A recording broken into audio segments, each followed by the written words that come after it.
গত ৩০ বছর ধরে একের পর এক নানা স্বাদের ছবি উপহার দিয়েছেন অভিনেত্রী ঋতুপর্ণা সেনগুপ্ত। সদ্য মুক্তি পেয়েছে নায়িকার নতুন ছবি গুড বাই মাউন্টেন, ইন্দ্রাশিস আচার্যের প্রেমের ছবি। ঋতুপর্ণার বিপরীতে রয়েছেন অভিনেতা ইন্দ্রনীল সেনগুপ্ত। এই জুটিকে আগে দর্শক সেভাবে দেখেননি। ঋতুপর্ণা ইন্দ্রনীল জুটিকে পর্দায় দেখে উচ্ছ্বসিত দর্শক।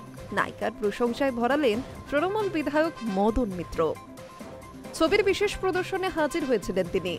ঋতুপর্ণার পরনে ছিল একটি সালভার স্যুট, সঙ্গে মানানসই গয়না, আর মদন পরেছিলেন সাদা পাঞ্জাবি পাজামা। তিনি নেতা হলেও অভিনয়ের প্রতি তার এক অন্য টান আছে। নিজে গান বাজনা করতে ভালোবাসেন। আগে সমাজ মাধ্যমের পাতায় খুবই সক্রিয় ছিলেন, তবে এখন তিনি কম অ্যাক্টিভ। নতুন ছবিতে ঋতুপর্ণাকে দেখে মুগ্ধ মদন। তিনি বললেন, ঋতুপর্ণা এক এবং অদ্বিতীয়। তিনি যে ছবিতে থাকবেন একাই টেনে নিয়ে যাবেন। ওর সঙ্গে অভিনয় করলাম। কিছুদিন আগে মুক্তি পেয়েছে ম্যাডাম সেনগুপ্ত, তা নিয়ে বেশ হইচই হয়েছিল। অগাস্টে আবার পর্দায় বেলা হয়ে ফিরবেন নায়িকা। এর আগেও মহিলা কেন্দ্রিক কাহিনীতে দর্শক তাকে দেখেছেন।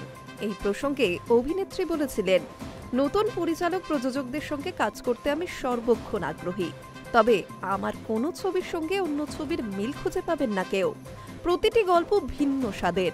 গুড বাই মাউন্টেন ছবিতে যেমন পরিণত প্রেমের ছবি দেখা যাবে, তেমনি বেলা নারী শক্তির উদযাপন করবে। Hi News network.